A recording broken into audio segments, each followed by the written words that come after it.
Hi, everyone. Welcome in. We're going to go ahead and get started here in just a second. Feel free to drop in the chat where you're calling in from today, and I will go ahead and pass it off to the Biomimicry Institute CEO, Amanda Sturgeon. Welcome, everybody. Thanks so much for joining us, and it's wonderful to see people from all over the world. I'm calling in today from Gadigal Land, also known as Sydney, Australia, and it's a beautiful Wednesday morning here. We are really, really excited to have Michael join us today in this live conversation. Um, and I know we're in for a real treat. I got a bit of a preview yesterday in the learning course that we have going on buildings and cities. So very excited for him to be sharing his wisdom, knowledge, and thoughts, especially from the new edition of his book, Biomimicry and Architecture. I want to make just a couple of quick announcements about how you might be able to afterwards get sort of engaged in our community a little bit more. So we have a very active innovation ecosystem that we would love to have more corporate supporters join us so that they can become mentors and really tap into the vast, vast world of bio-inspired innovation. And that sort of is becoming a, if you like, a ray of hope roundtable where corporates can really understand what bio-inspired platform technologies might be able to look like. And we would love to have more partners joining us in that. Next one, please, Lily. And we're very excited, if you haven't checked it out yet, for you to be able to use our Ask Nature chat. You're probably aware that our asknature.org platform is free for everybody to use and has 2,000 Ask Nature pages and solutions. And now we've made it come alive even more with Ask Nature Chat. It is based on the ChatGPT tool at the moment. But essentially, we've fed the tool with the Biomimicry book, with all of the Ask Nature pages, other books that Janine Benyus has written, other source materials guided by biomimicry principles. And many people have been giving it a spin, and we're pretty amazed at how fantastic it is at coming up with inspiration for solutions that you may be looking for. You can really sort of even take it down to the point where it might be helping you sort of design and giving climatic data for a place. It's really exceeded our expectations, so encourage you to take a look, do the QR code, and there is a feedback source. So we'd also really love the more people that use it, the more feedback we can gather and make it better. Next, please, Lily. We just finished our Ask Nature Learning, a course on building cities, and I see a few people here. It was a fantastic inaugural course for us over 4 weeks. We are shortly starting the next one, which is the nature of innovation. It will essentially be a bit of a innovation boot camp for those that have bio-inspired ideas, entrepreneurs, innovators. So please join us there in the QR code. And coming next in 2026 will be the nature of materials with a focus on textiles. All right, Lily, on to Michael. We would very much love to encourage you to purchase one of Michael's books. I cannot encourage them more. Flourish, written with Sarah Ishioka, is a fantastic book that's a resource really for everything regenerative, thinking about how we might change design paradigms. And his latest edition of Biomimicry and Architecture is really almost an entirely new book to the first, certainly about 3 times thicker. I have a copy of it with me, and is really just a fantastic resource for understanding how you might design with life. Michael probably doesn't need too much introduction, but Michael is an architect, founder of Exploration Architecture, obviously author of both these books. He has a fantastic TED Talk. If you haven't seen it, I encourage you to take a look. And he's also a advocate and tireless sort of communicator about how we might bring life into the center of architecture and design through his work with Architects Declare in the UK and beyond. He's really done so much for the architecture sector to bring these concepts into the center of people's attention. So I'm very excited for you to hear more from Michael. Over to you, Michael. Great. Well, thank you so much for that warm introduction, Amanda. Very kind of you. So I'm going to share my screen now. Hopefully it's all working. Amanda, can you give me the thumbs up if you can see that first slide? Yep, excellent. All right. Well, first of all, thank you very much for involving me. It's great to kind of meet you all. I think it's fair to say that it's a very uncomfortable thing for us all to live with, really, to accept that humanity is heading in a very scary direction, mainly defined by the interconnected crises of climate change, pollution, and biodiversity loss. And it's my contention that we actually need an epochal shift that reconsiders what it means to be human and how we shape the built environment. And I'm going to make the case that a deeper philosophy of biomimicry is one of the best sources of solutions to help us address this situation. And I would guess the best known examples of biomimicry would be examples like train nose cones and airplane wingtips. And those performance enhancing aspects of biomimicry are very real and valid. But I want to present a more transformative case for biomimicry as a way to rethink the way we design the built environment from first principles. And we're in a really curious situation in which I think the environmental debate is actually evolving quite quickly, but the political situation seems to be moving backwards. And I'm going to return to that at the end when I'll address how we bring about the kind of shifts that I'm talking about. So this diagram, I'm sure most of you are familiar with this. I think this was very helpful for showing the difference between sustainable and regenerative. And it seems so obvious now that just trying to be a bit less bad was never going to be enough because that's still part of a degenerative system. And I think the next thing that is going to be considered very obvious is that everything we do as humans needs to be aligned with life. And if it's not aligned with life, then what the hell are we doing? And I agree with the conclusion that Bill Reed and his colleagues came to, which is that ultimately we want to get to the point where humans are participating as nature and co-evolving as part of that whole system. And in this edition, the philosopher Freya Matthews was very influential in kind of shaping my thinking and leading me to completely rewrite this version. And one of the, I think, most sort of fertile provocations she puts forward is when she's talking about Bill McDonough and Michael Braungart's book, Cradle to Cradle. And in that book, the authors encourage you to consider if you were a manufacturer of a hair gel. And they suggest that you should think of what the river wants from the hair gel. So that the river that hair gel will end up in, what does the river want? And Freya Matthews suggests that's along the right lines, but doesn't go far enough. And rather than asking what nature wants from our byproducts, we should be asking, what does nature want us to desire in the first place? And I think that leads to some pretty profound rethinking of our role as humans. And I hope some of that comes across in this talk. So the idea of an epochal shift, that sounds pretty daunting perhaps, but there are lots of really quite practical ways in which we can work towards that. And I think a key to doing that is understanding living systems. And that's why in this new edition, I've restructured it so it starts with an understanding of systems and just how much we can learn from living systems. So ecosystems have particular characteristics, such as being densely interconnected and symbiotic. They're adaptive and resilient. They don't use long-term toxins. They're zero waste. They run on solar energy.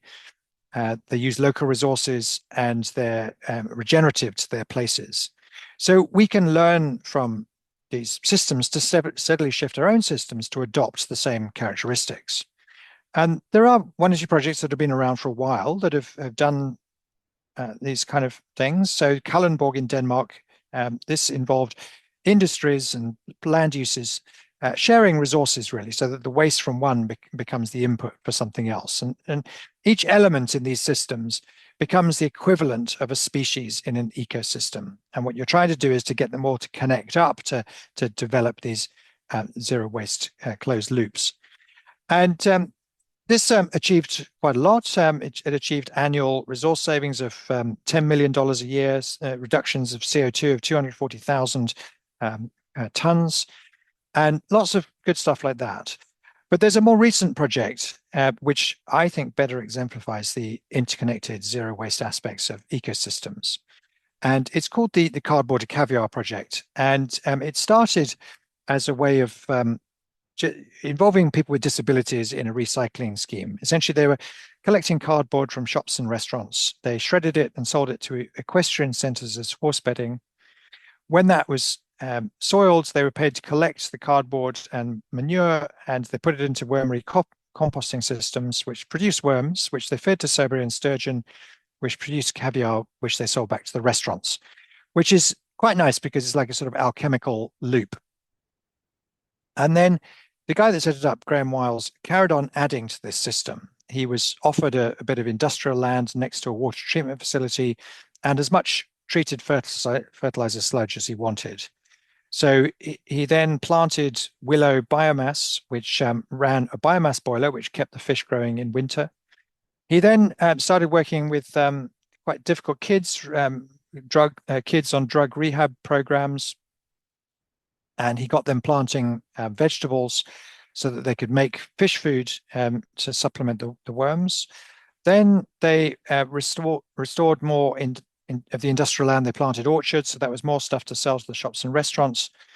They found that there was a bakery nearby producing lots of waste bread, and apparently you can raise maggots on moldy bread with none of the smells of meat-based production, so that was another thing for the fish. Then they redesigned the water treatment system for the fish tank water, and they used salad crops like watercress to take the excess nutrients out. So that was another thing to sell to the shops and restaurants. And then they worked with people, ex-service personnel, often with post-traumatic stress disorder, on building a smokehouse to add value to the fish. And this system just kept on expanding. And he was inventive with every form of waste, including what is arguably the most deplorable form of waste, which is underutilized human resources. He managed to reintegrate three often marginalized groups into this system that was profoundly regenerative to its place. And at the start, it was an industrial wasteland. At the end, it was a haven for biodiversity. And there are other quite recent schemes that have implemented these at an urban level. So this is an extension to Stockholm. It's called Hammarby Sjöstadt, where the aim is really to bring together these cycles of food, energy, water, and materials. And you might wonder why building materials don't feature more in these systems. And I think that's mainly to do with the way that we make things. And so that's the segue to the next chapter, which is about materials. And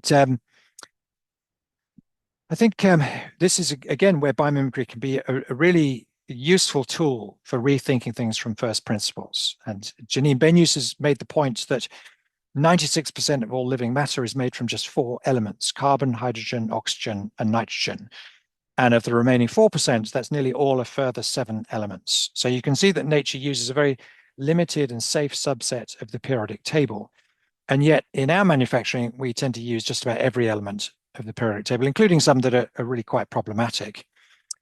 And then there's another very well-crafted phrase from Janine, which is heat, beat, and treat.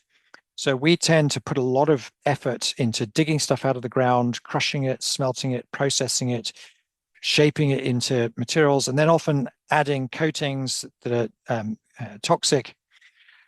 And that's such a profound contrast with the way things are made in nature. So the example on the screen here, this is the spinneret glands on a spider. And the closest thing that humans have made to spider silk in terms of strength is aramid fiber, or Kevlar by another name. And to make that, you take petroleum, you boil it in concentrated sulfuric acid, and then to get the molecules into place, you pile on extremes of pressure, you get your fiber, and you get out of that lots of toxic waste. So all that extremes of energy and pressure and toxins, all that to produce the same as a spider does at room temperature with raw materials of dead flies and water. So it shows that we've got a lot to learn. And just as there are interesting characteristics to ecosystems that we can learn from, the same applies to materials. And I'll explain a few of these. So this slide is about hierarchy and interfaces. We tend to make materials in fairly monolithic ways without much kind of sophistication. But natural materials are often made using hierarchy. And the simplest way of describing that is really structures within structures. And if you think of an example like the Eiffel Tower, that has trusses within trusses within trusses. So that's 3 levels of hierarchy. But most of the things we make have 1 or often no levels of hierarchy. And if you look at this lobster carapace, that has 7 levels of hierarchy, and each of those improves the performance and efficiency of the material. The image on the right, this is about interfaces. So that's a magnified view of abalone shell, which is made out of calcium carbonate discs connected together with a flexible protein interface. And that gives it amazing resistance to cracking. So at a chemical level, it's almost identical to ordinary blackboard chalk, but because of that microstructure and interfaces, it achieves 3,000 times the toughness. In my office, we developed a house based on this idea. So it has a curved form to create inherent stiffness, and then it has layers of tiles very similar to the abalone shell, which form this very strong shell. And in relative scale terms, it's thinner than eggshells. So we're pretty confident that this would use a fraction of the amount of materials of conventional houses. I think we're going to see a big increase in the use of biomaterials. So this is a good example. This is mycelium insulation. It's completely non-toxic. It's fireproof, high performance. At the end of the building's life, you could literally put this back in the compost. Adhesives are often one of the most toxic things we use in the built environment. And here's an example of how nature has evolved something pretty amazing. These are the homes of the sandcastle worm, which has developed a 2-part epoxy which sets underwater. And this is now being studied very intensively by the dental world for the benefits that it offers. There are lots of examples of how we can make materials that sequester carbon. And there are some obvious examples like timber and the biomaterials I've just talked about. Here's another example. This is called biorock. So this is a way of growing mineral structures in seawater through electrodeposition onto a steel frame. And it can be as strong as reinforced concrete. And my office has designed this pavilion. It's called the Biorock Pavilion. So the idea is that this would be fully grown in seawater, and then it would be, when it's grown enough, it would be floated to the surface, put on a barge, and it could be moored outside, I don't know, an art center in New York or London or whatever, and become this performance space. And one of the other really big contrasts is demonstrated here. So this is the closest thing to concrete, but whereas concrete emits about a ton of CO2 per ton of concrete, and overall contributes about 8% of global greenhouse gas emissions, coral does the equivalent, grows a large-scale mineral structure by taking carbon out of its environment. So there really ought to be intensive research going into forms of biomineralization and geomineralization. And then, conceivably, every ton of concrete we pour would actually be planetary, would be beneficial to the planet. And to move on now to structures, a lot of this chapter is summarized with this neat principle from Julian Vincent, who says, in nature, materials are expensive and shape is cheap. And what he means by that is that you can often find biological structures that are quite complicated, And they achieve amazing efficiency by putting the material exactly where it needs to be to deliver the most efficient results. And this slide shows a number of things. So it's partly about shape optimization, it's partly about hierarchy. So these are all equally strong struts. So starting from the left, imagine you've got a solid square section steel strut and you're pushing it from the ends. Then that's the same strength as a circular one with just a slightly wider diameter, but that uses 82% of the material. There's a big jump in efficiency when you make that hollow. That comes down to 20%. You could then optimize the shape by tapering it so that it follows where the forces are highest. That comes down to 14%. Then you could introduce a level of hierarchy by turning it into a truss down to 5%, and then a second level of hierarchy by turning each of those into a mini structural element. And you can see that you can come down to 2% of the starting point by using these ideas from nature of shape optimization and hierarchy. And there are lots of software tools now based on bone and tree growth patterns that you can use.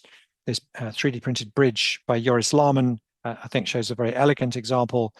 And this table that my studio designed for an exhibition, here we were really trying to get as close as possible to a theoretically perfect structure, by which I mean putting the material exactly where it needs to be so it delivers or it solves that kind of structural load case with the absolute minimum. And that's 3D printed from a biologically derived polymer. So that's taking carbon out of the atmosphere. And it doesn't all have to be high tech at all. This is an interesting combination of 3D printing with a very low tech material, which is mud. And I think this is actually getting quite close to the way that animals build. So animals don't put a lot of effort into bringing materials over thousands of miles to the site. They just bring evolved ingenuity to the site and do amazing things with what's on it. And in this example, which I worked on quite a while ago now, the Eden project, we used biomimicry all the way through, and that really helped us make a whole series of breakthroughs. So by using inflated structures rather than glass, so that was partly inspired by nature, we were able to use far less steel. The hexagon structure was very much inspired by the most efficient structures in nature. And with such large inflated units and such large hexagons, it meant that we were getting more sunlight into the building, so we didn't have to put as much heat in winter. And there were knock-on savings in terms of reduced weight of foundations. And at the end of that project, I worked out that the weight of that superstructure was actually less than the weight of the air inside the building.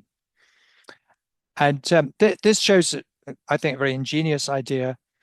So this is called the adaptive truss by a firm of engineers called Expedition, together with Gennaro Senatore. And you could liken this to, if you imagine you have your arm outstretched and you're holding an empty glass and someone fills that glass with water, you would compensate that for that by putting a bit more effort into your muscles. And this truss does the same thing. It has actuators that put more effort in when it is under increased loading. And by doing that, it's able to massively reduce the amount of steel that it uses. And I think many of these projects demonstrate a high degree of structural legibility, which can cultivate the same sense of affinity that we have with biological structures. Moving on to water now. Of course, water is fundamental to all life, and modeling the way we manage water on living systems would deliver all sorts of benefits. More biodiversity, cleaner air, cooler cities, less flooding, and reconnecting us all with nature. And of course, we should be looking not just at cities, but at the whole watershed and looking at ways of renaturalizing those watersheds so that they hold the water back up in the higher parts of the watershed and actually create conditions for much more life. One thing I find really encouraging about biomimicry is to know that in some of the most resource-constrained environments, you can find some of the most amazing adaptations. So in deserts, you can find examples like this. This is the thorny devil, which can drink with its feet. The water, if it's standing on damp ground, the water tracks up capillary grooves in its skin all the way up to its mouth. And two more examples, the prickly pear cactus, those clusters of spines those have a very specific geometry that exploit two different pressure phenomena that are able to essentially suck water out of the air. And those droplets track, even against gravity, up the spines and into the body of the cactus. The camel's nostrils are a miracle of water recovery engineering. Some people say a camel is a horse designed by committee, which is profoundly disrespectful, really, because they're an amazingly well-adapted species.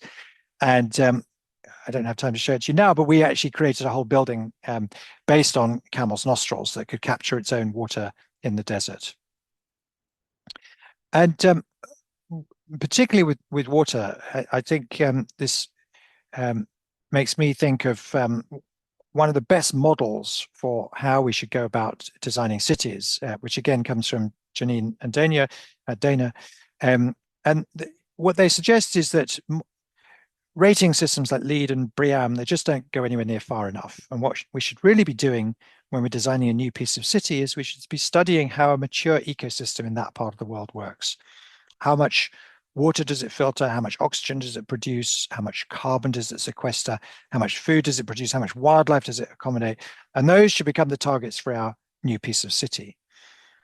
We're nowhere near that at the moment, but there are sufficient projects that do bits of that for me to be convinced that it is possible.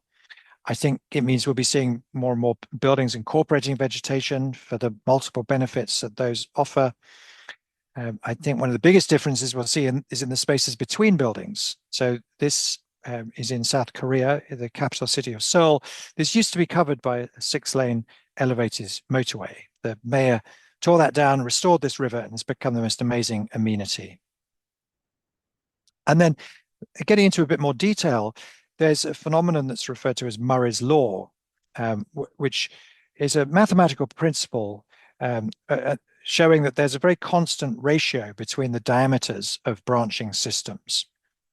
And the image on the right is a leaf that shows that fairly clearly. A few years ago, my office was asked to join a tender for a new water treatment facility. And this was one of their existing facilities, which looked rather inefficient to me. It's very rectilinear and quite spaced out. And so with one of my colleagues, we developed a little design tool that could use Murray's Law to optimize some of these things. So the white circles are bits of equipment, and then there's a pipe network that connects them. And what the tool does is it optimizes the relative positioning of those elements and the branching angle according to Murray's Law. And if you look at the figure in the bottom left for total length, you can see that the length of the pipework came down to below 64%. And then we went a step further and we used a very real layout. So these are all the right elements for a water treatment facility in the right sequence. And this time we can combine the figures for length and angle to produce total equivalent length. So it's quite well known if you add a 45-degree bend or a 90-degree bend, how much that adds in terms of equivalent length. So that figure is a very good measure of the overall amount of friction in the system. And you can see that we came down to less than 40% of the starting point in terms of equivalent length. So some conclusions now. I do think that this idea of mimicking the performance of the nearest reference ecosystem is a really good example of deeper biomimicry. And what we really need to be doing is going beyond just mimicking certain forms and adaptations to deliver high performance, or even just designing standalone biomimetic buildings. We need to go beyond that to achieve a complete synergy between our buildings and nature. And returning to what I mentioned at the beginning about the current situation in which I think the environmental debate is moving quite quickly, but the political situation is moving backwards. And I often find when I'm giving talks, it feels like the elephant in the room is, all right, well, these ideas are great, but how do we actually make this happen? And I'm going to just say a few words about epochal shifts now, because I think that is what we need to aim for. And there's a reasonable consensus amongst anthropologists that humans have evolved through various distinct stages, starting with an individual stage, leading then to a tribal stage when people realized they could create a better quality of life for themselves by cooperating. And then that eventually broke down, leading to a warlord phase, and then eventually the traditional phase, the modern era, and the postmodern era.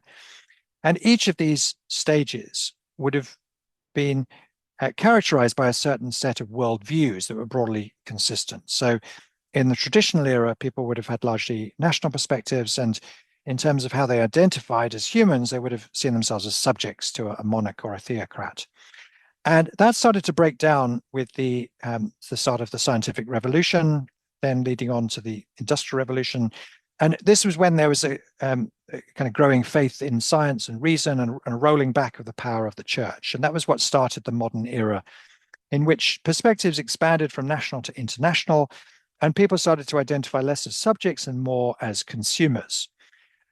The shortcomings of the modern era started to become fairly clear, particularly with environmental damage.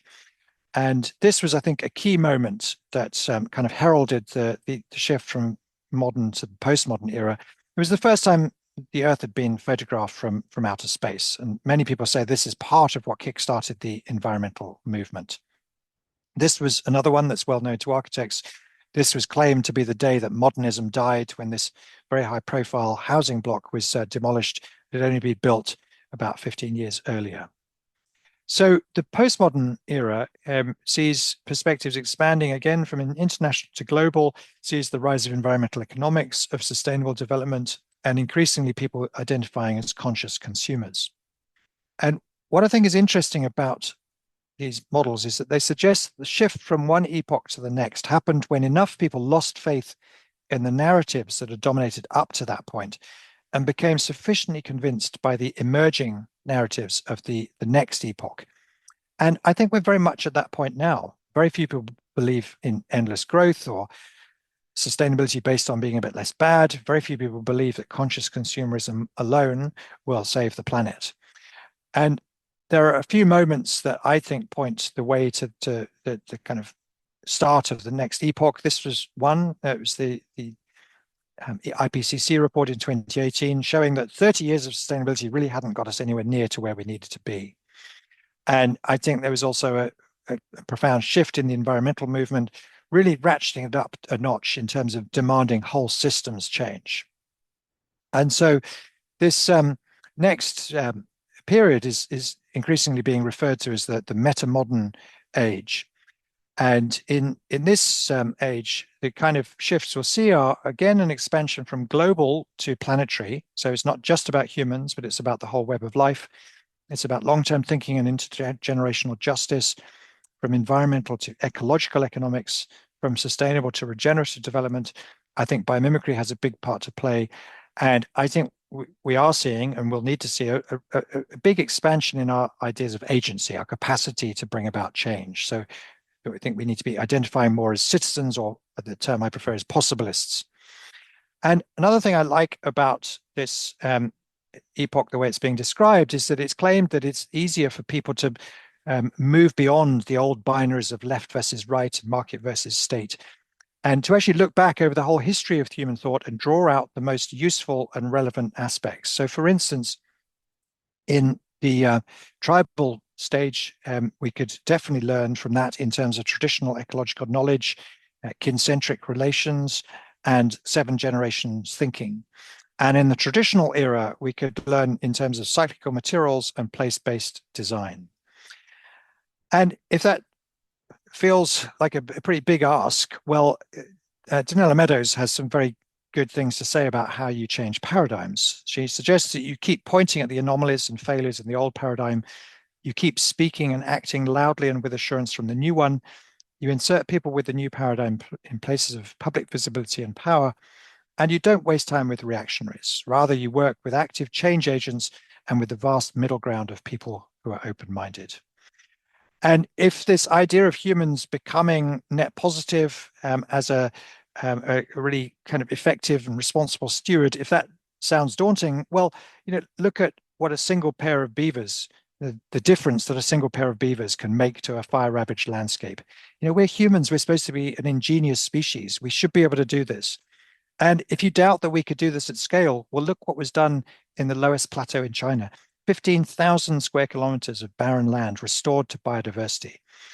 And again, if that feels daunting, I suggest we should look at the prize that's on offer, because we could be the first generation to witness the great return.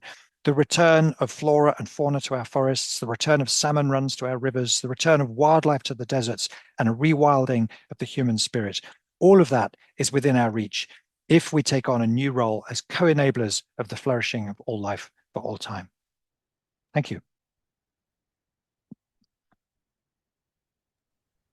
Amazing, Michael. Thank you. Incredible as always. So inspirational. I Thank you. particularly am sort of really exploring that space of the metamodal and what that shift, that paradigm shift might mean for us and how we might make it happen. And I think we're seeing more and more that the current civilizational model is not working for us and it's too massive to change.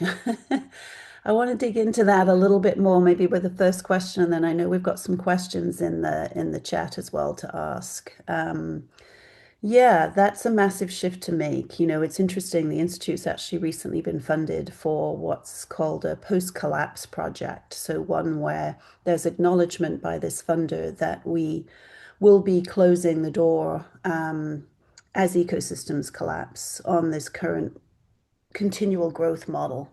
And that the continued growth that we've based ourselves on currently just cannot sustain itself as it's dependent on ecosystems that are not infinite, resources Mm. that are not infinite. And I wondered if you could share your thoughts on that sort of, process between the postmodern era and the next one, and where you see that sort of digging a bit deeper on where you think we can sort of discover the opportunities within biomimicry to make that shift happen. For example, building better eco-literacy. How do we sort of reconnect people to nature?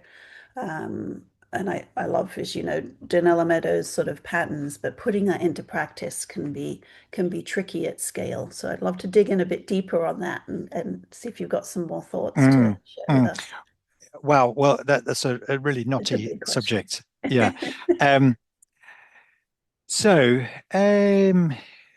there there was quite an interesting debate a year or two ago between Jeremy Lent and Jem Bendell. Jeremy Lent, I think, is a really interesting writer. He's written three books. The first one was called The Patterning Instinct. The next one was called The Web of Meaning. And Jem Bendell wrote a book called, I think it was called Deep Adaptation. And Jem Bendell was very much about accepting that collapse is inevitable and working out what we need to let go of and how we make the best of it. Whereas Jeremy Lent was saying that risks being a self-fulfilling prophecy and that we need to continue to push as much as possible to prevent collapse. I'm definitely more aligned with Jeremy Lent, but at the same time, I think it's useful to explore and research collapse, historical examples of collapse. And so I remember particularly enjoying Jared Diamond's book, Collapse. And then there's a new one by a guy called Luke Kemp, who offers quite a useful kind of updating of Jared Diamond's approach. And Luke Kemp is talking much more about sort of social structures and hierarchies that make collapse much more likely. And his conclusion is that many of the collapses in the past have been the result of gross inequalities of wealth and power, more so than resource pressures.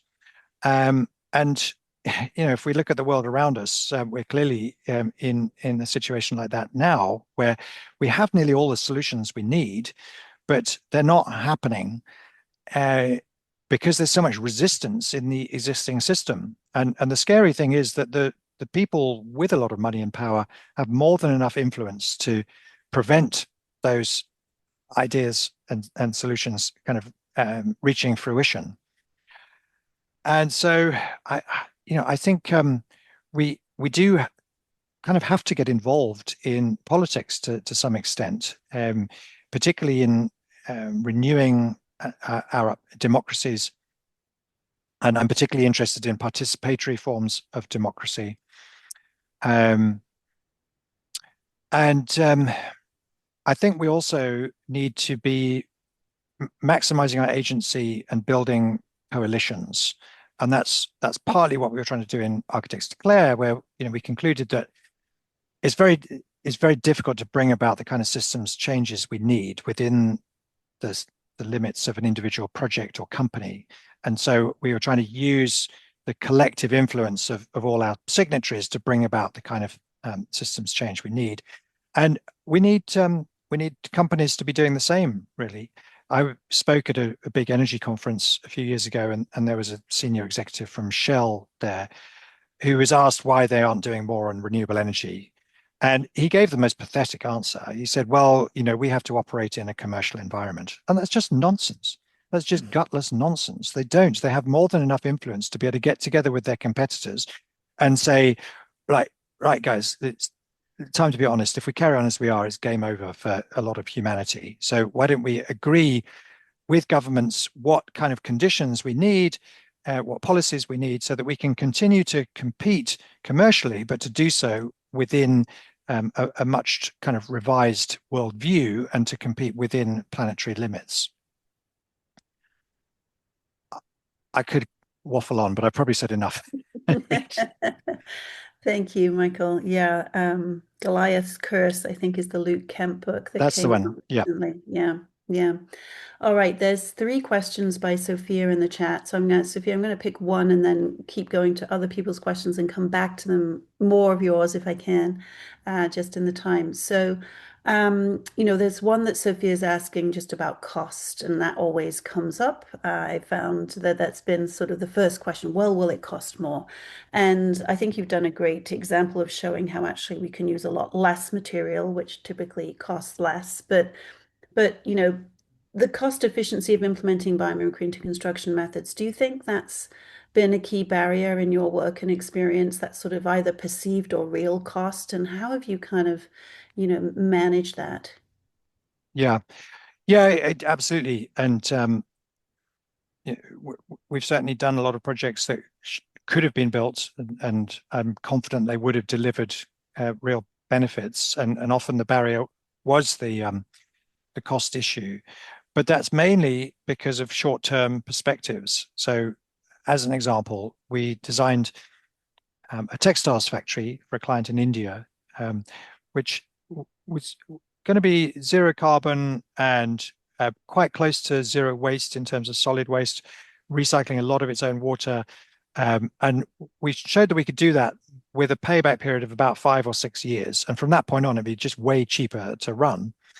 And we were told that that was too long. The economics aren't right. And that was deeply frustrating, because just a slightly longer term perspective would show that actually the economics were thoroughly right. It just needed a longer term view, or even a broader perspective, because one of the things we said to the client was, all right, just supposing we were to build the scheme as designed, and on day one, you brought round one of your best clients, one of your most important clients, say, I don't know, the the buyer for H&M clothing. And on the basis of what they saw, all these amazing zero waste systems and so on, on the basis of what they saw, if they gave you an average size contract, what would that be worth? And our client said, oh, well, the profit from that would pay for the building several times over. And we said, well, why aren't you prepared to go for it then? They said, well, we're not convinced that's real. And then another example was the biomimetic office. We had a very far-sighted client there. The only trouble there was he didn't have the finance himself to build the whole thing speculatively. And we did a study. We took some market advice when we were about halfway through. And there was a real estate advisor who said that the kind of scheme we were building, he reckoned would attract about a 20 to 25% increase in sale or rental value. So we agreed with our client that we could have a construction budget, 15% above a standard budget. So that our client could still be confident that he would make money on that. And we designed the buildings according to that and showed that that was possible. And then we also looked at some of the kind of broader issues. So this was in Switzerland, and the building was going to cost about 90 million Swiss francs. And we looked at what the value of improving people's productivity would be. If we could improve people's productivity by 10%, that alone would be worth 30 million Swiss francs a year.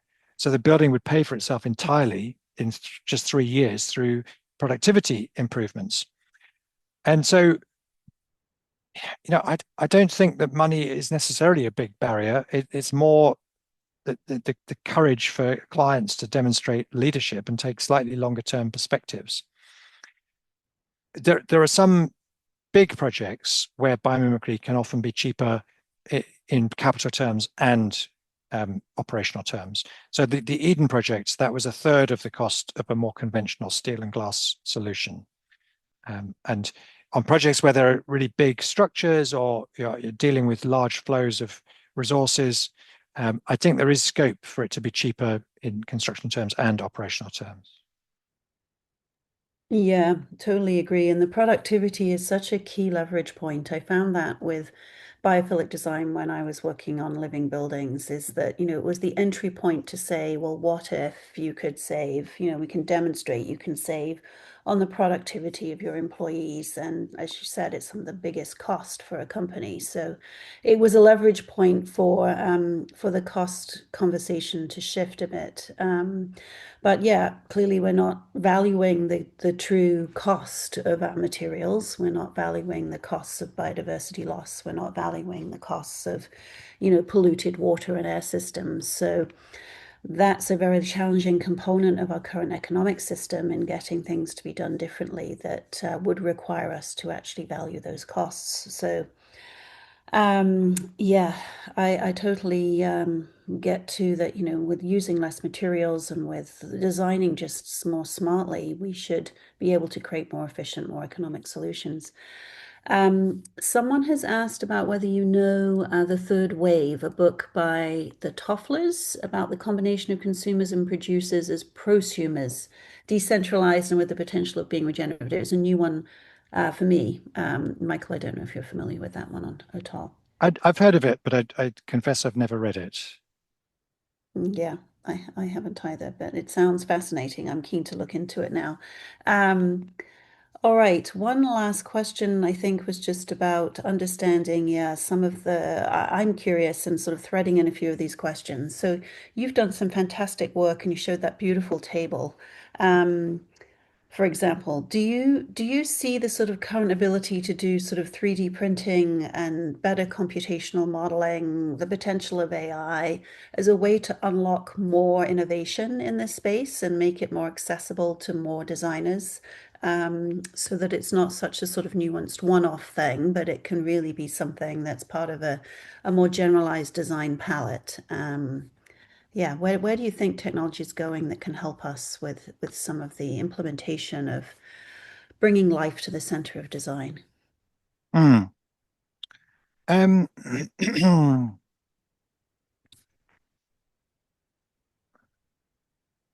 well, I think there's lots of scope for AI to help us arrive at really quite complex optimizations. So if you imagine you were working on a kind of mixed use project with really quite an awkward site, and what you would ideally want to do is for each of those homes to have a certain amount of daylight, certain amount of sunlight, certain amount of private outside space. You want them all to be within a certain distance of a good green space, to be within a certain distance of transport amenities and health amenities, and so on. And arriving at that optimization by conventional means is actually pretty difficult. But that's the kind of thing that AI could do very effectively, because you can set those as parameters, and then the software can generate like thousands of variations and mutations and test them against those parameters. And in a way that's similar to the kind of long process of evolutionary refinement that any species has gone through. But now we can do that in a matter of minutes or hours. Mhm. And then certainly some of the structural software tools can help us to get much closer to the kind of life-aligned, very efficient structures that we see in biology. But I think it's really important to remember that the outcome of any technology depends a lot on the mindset behind it. And if we keep going with AI based on a very extractive neoliberal capitalist mindset, I'm pretty sure it'll be disastrous. And similarly with 3D printing, if we do that just with a conventional sustainability mindset, it could easily see us drowning in millions of tons of short life consumerist rubbish.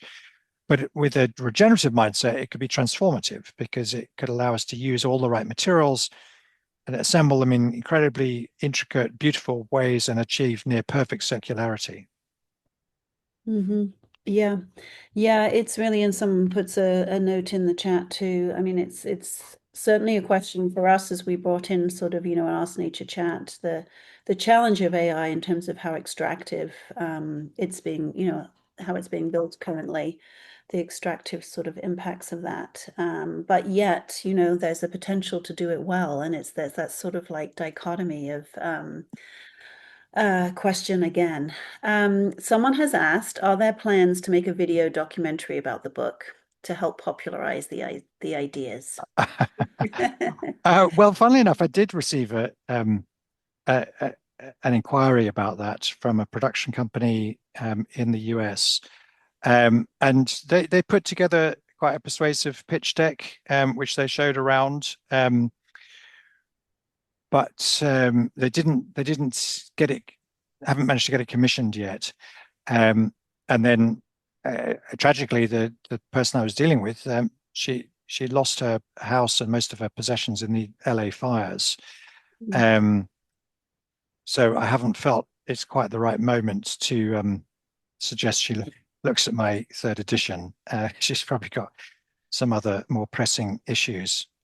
Yeah. Well, we would all love it. I can sense that from the chat. We would love to keep hearing more about the brilliant perspectives you have and solutions that you have bringing biomimicry to life. I just want to deeply thank you for spending your time with us. I know your time is precious and we don't take it for granted, but I um, have so much enjoyed just this conversation, let alone all that you've brought to biomimicry and architecture for us to think differently and move towards life-centered design. Thank you, Michael. I love how all the hands and everything are coming up. It is lovely. It's Yeah, thank you wonderful, so isn't it? much. And the Yeah, well, hearts and everything. I'm really delighted to be involved, and thank you for all of you for all your work. I have just popped a couple of links in the chat for where you can buy the book if you want to, and I'm always open to feedback on the book. So please do let me know. Who knows? Maybe in another 8 years' time, I'll do a fourth edition. Well, I'm very, very glad you did this edition. It is amazing. I highly, highly recommend people go out and rush and buy a copy. And Lily, I think you probably want to do some closing thoughts, so I'll hand it back to you. Yeah, just really quick. We have conversations like this monthly in the Ask Nature Hive. This is a QR code for an invite. We have a couple different levels right now, including a new young professionals amount that you can pay. Tim McGee is joining us in December. He's going to talk about biomaterials. He's worked with some really lovely companies to really push the boundaries of what use, tapping into nature for the application of materials. And then Erica Berry, who is an author and kind of writes about the connection to nature. Her novel Wolfish just came out, and so she's going to be joining us. And these are really great conversations, not only because they're experts in their field and they have a lot of knowledge and wisdom to share, but you get to have a conversation with them. So it's a little bit more intimate. The Q&A is a little bit, we can have one-on-one conversations, and you can bring challenges and opportunities to that space. So yeah, join the Hive. We invite everyone, and we're excited to see you all in there. Thanks so much for joining us today. Thank you.